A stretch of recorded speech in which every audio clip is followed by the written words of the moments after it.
روایات تکبیرت الافتتاح رو بخوانید. چرا 7 تکبیره؟ سر 7 تکبیر چیه؟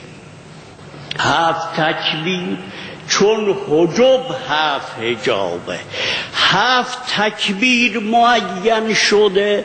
چه شد که معین شده؟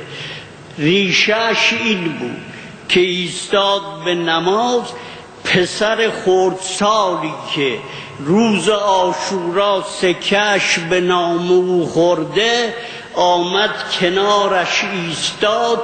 پیغمبر فرمود الله اکبر، این پسر هم گفت الله اکبر.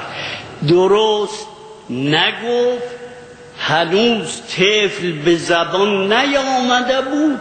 به تکبیر 7م تکبیر رو درست گفت.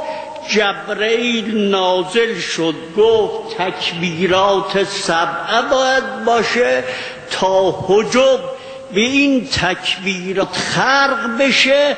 از اونجا این اثر روی خاک قبر حسین ابن علی آمد.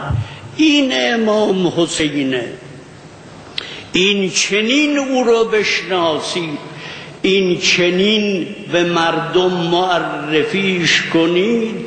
شاید نظر لطف فرزند